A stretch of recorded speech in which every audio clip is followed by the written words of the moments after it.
Can we have our ball back?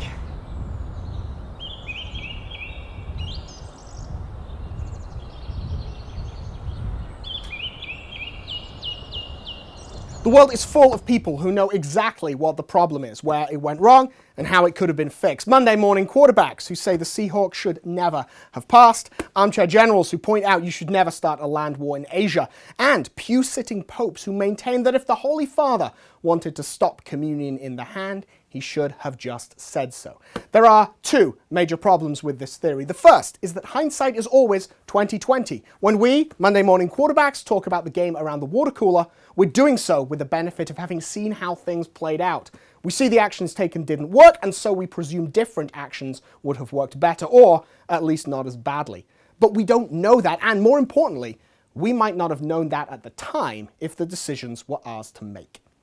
It's very easy to point out a failure and declare a different decision would have resulted in success when there is no way to prove that, because the moment has passed. There's a reason NFL franchises aren't scouting for coaches in sports bars, is what I'm saying. The second problem with this theory, specifically as it applies to the Holy Father, is that while the Pope is the head of the Church, his actual influence is curtailed and limited by many factors. Often the Pope simply doesn't get all the information. People do not tell him everything, and he is so busy with the administration of the largest, most diverse, and most geographically dispersed organization in human history, he has no way of knowing he's not getting the full picture. In other cases, the Pope, like any leader of a large organization, such as the head of a government or the CEO of a corporation, relies on those around him to make day-to-day decisions. His authority has been delegated. Sometimes it's delegated to, or he is relying on, people who are lazy, ignorant, or even agents of darkness.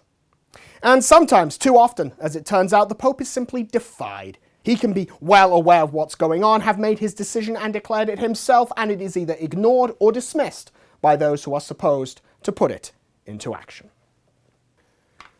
There's a story of an encounter in Rome between the previous Holy Father Benedict XVI and a visitor to his private office. This was before Benedict resigned, and it's possible this story reveals something about why Benedict thought it best to abdicate. The visitor asked the Pope why he didn't do something about the abuses in the church, why he didn't issue orders to stop them, to change the direction of the bark of Peter.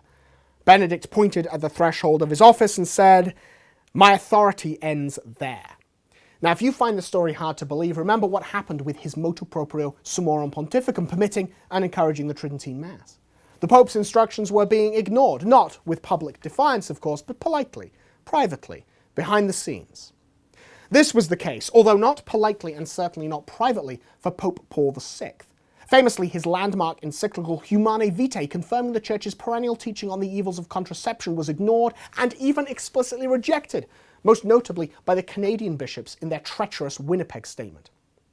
Now, nobody would say Paul VI did not try to fight contraception, yet it is conventional wisdom to say he did not try to prevent communion in the hand, or even allowed and encouraged it. This simply isn't true. Paul VI did try to stop communion in the hand, working diligently throughout the 1960s, but he failed miserably. This is because the bishops of the Netherlands and Germany, witting or unwitting agents of darkness, simply did not obey the Holy Father. And this disobedience and defiance is why the abuse continues to this day. The first document to come out of Vatican II was Sacrosanctum Concilium in 1962. It tackled the most visible aspect of the Church, her liturgy. Most people are unfamiliar with this document's actual contents, instead relying on what other people say or imply it contains. There is, of course, a huge difference between the actual words of Sacrosanctum Concilium, what it specifically called for, and the so-called Spirit of Vatican II.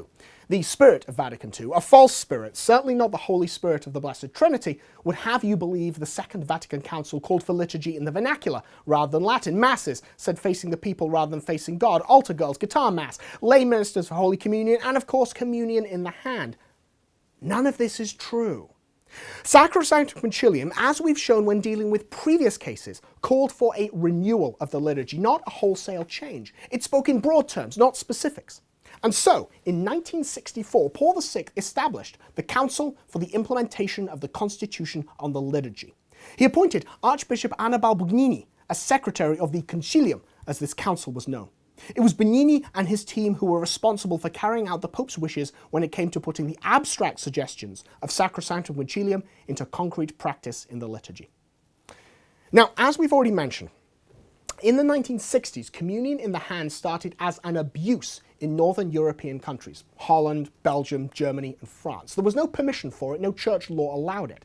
The practice was influenced strongly by the heretical teachings expressed in the so-called Dutch Catechism of 1966. Although this was merely the date of publication, it was clear the beliefs, denial of the real presence, the rejection of the distinctiveness of the sacramental priesthood, and more, had been bubbling under the surface like pus in an abscess for years or decades before.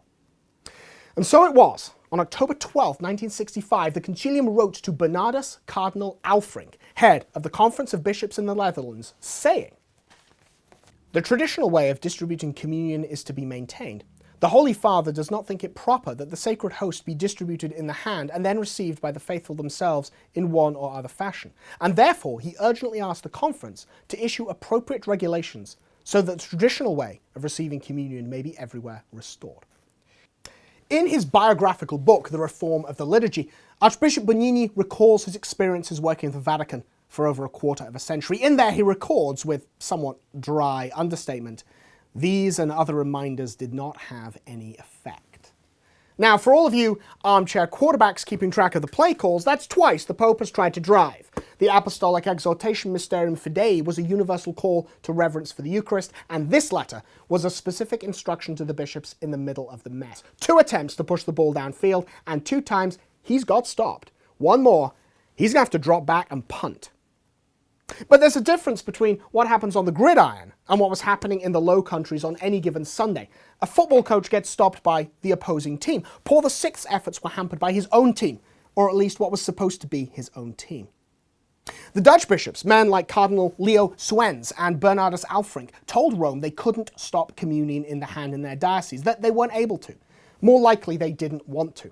A bishop has control over his own diocese. That's where the Pope puts him in charge. There are many ways they could have done it. Now, I'm not about to play backseat bishop and tell you exactly what they should have done, but I'm definitely going to tell you they should have done something.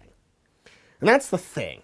The smoking gun here isn't something that was said or done or written. It's that nothing was said or done or written. The Pope made a couple of calls. They might have worked, but we'll never know because the men charged with running the plays, the bishops, simply ignored him. They didn't write their own letters. They didn't issue their own instructions. They simply said, couldn't be done. Left it at that. Well, they didn't leave it at that, unfortunately. Suenens and Alfrink knew communion in the hand was forbidden, that it was illegal according to church law. Rather than obey the Pope's clear instructions, they asked for an indult, that is, a special permission exempting them from the law to distribute communion in the hand.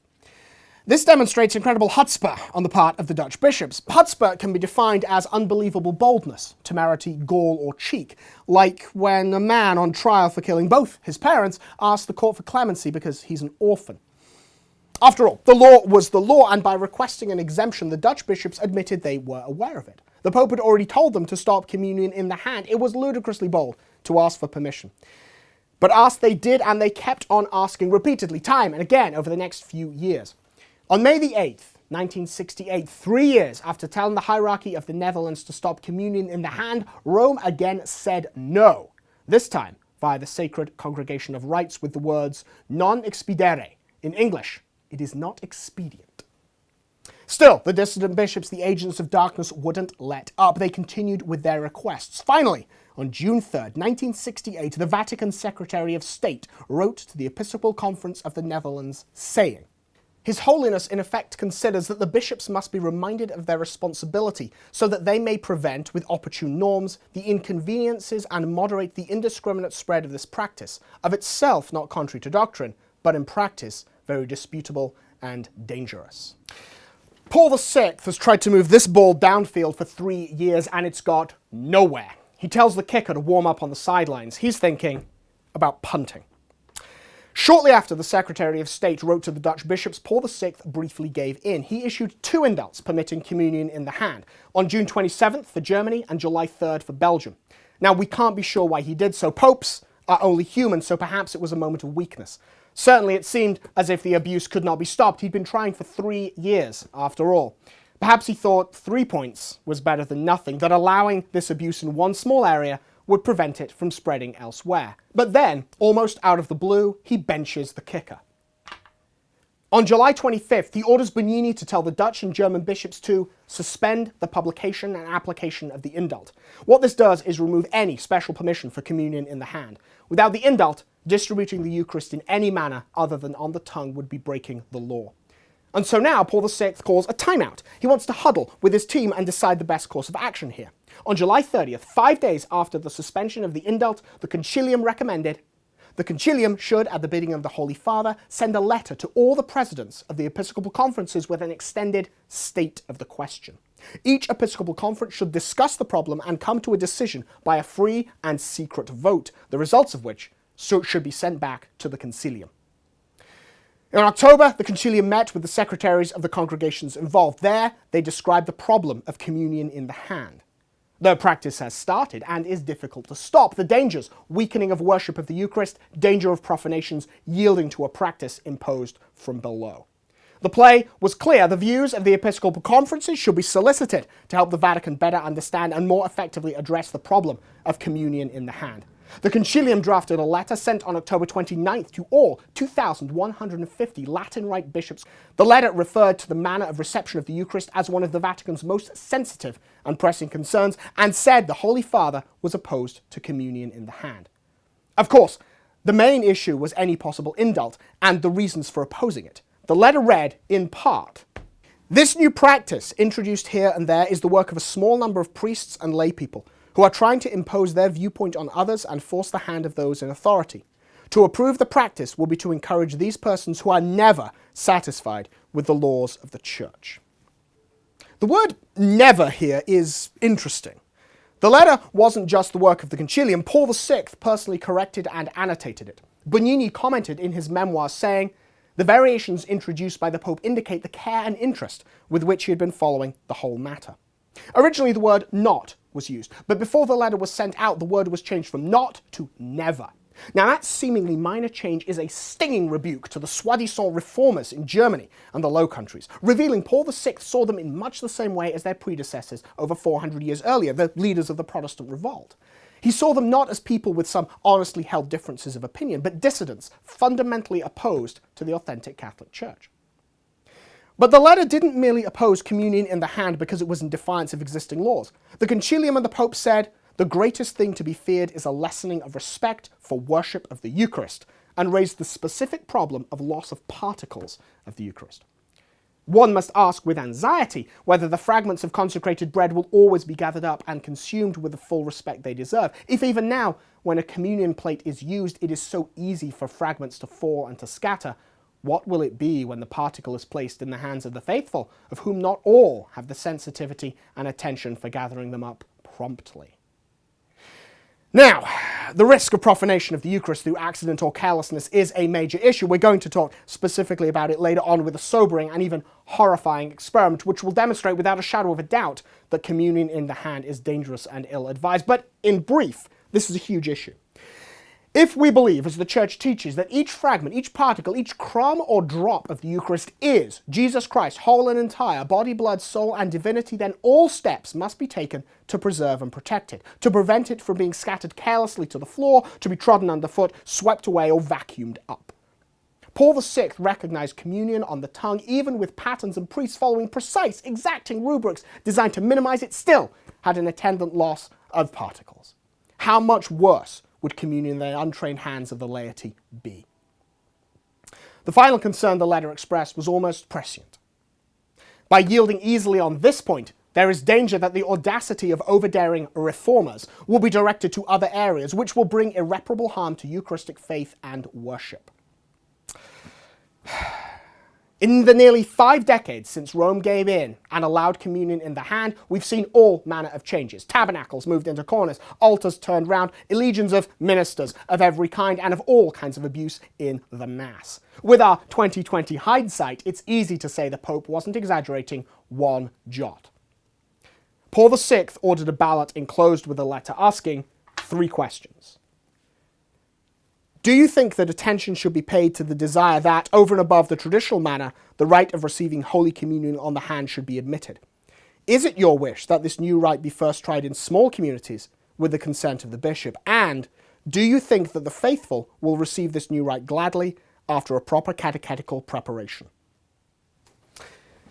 Bernini records that Paul VI wanted the ballot to be secret so that bishops could express their views privately and without pressure from others.